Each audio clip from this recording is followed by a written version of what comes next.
ఒకటైతే క్లియర్ అండి.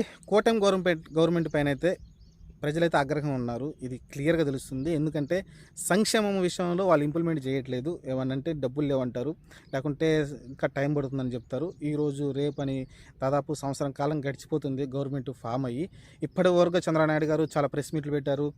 రేపో మాపో ఏస్తామని చెప్తున్నారు. అమ్మఒడి ఏస్తామని చెప్పారు. లేకుంటే రైతు భరోసా కూడా క్లియర్ చేస్తామని చెప్పారు. ఎందుకంటే ఈ 2 కీలకం. రైతులు ఇంపార్టెంటే, చదువుకునే పిల్లలు ఇంపార్టెంట్. ఎందుకంటే చాలామంది ఆ 15,000 వస్తాయనే కూలీ పనులు పంపించకుండా వాళ్ళ పిల్లలనైతే చదువులకు పంపిస్తూ ఉన్నారు. పేదలకు సంబంధించిన వాళ్ళు, పూర్ పీపుల్ ఎవరైతే ఉన్నారో వాళ్ళైతే.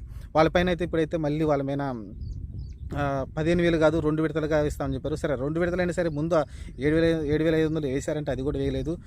మే నెలని చెప్పారు. మే మరి అయిపోతుంది చూడాలి. మరి ఇంకా 20 రోజులు టైం ఉంది కాబట్టి ఈ లోపు ఏమైనా వేస్తారేమో చూడాలి డబ్బులు. ప్రస్తుతానికి అయితే క్లారిటీ లేదు. కానీ ప్రజలైతే చాలా ఆగ్రహం ఉన్నారండి. ఇది విషయం నాకు క్లారిటీగా అర్థమవుతుంది. ఎక్కడ ఎవరు మాట్లాడుకున్నా సరే ఫస్ట్ గెలిచినప్పుడు పవన్ కళ్యాణ్ అందరిని పోడారు, లేకుంటే చంద్రబాబు నాయుడు గారు మళ్ళీ కంబ్యాక్ అయ్యారని మాట్లాడుకున్నారు. కానీ ఎప్పుడైతే వీళ్ళు హామీలు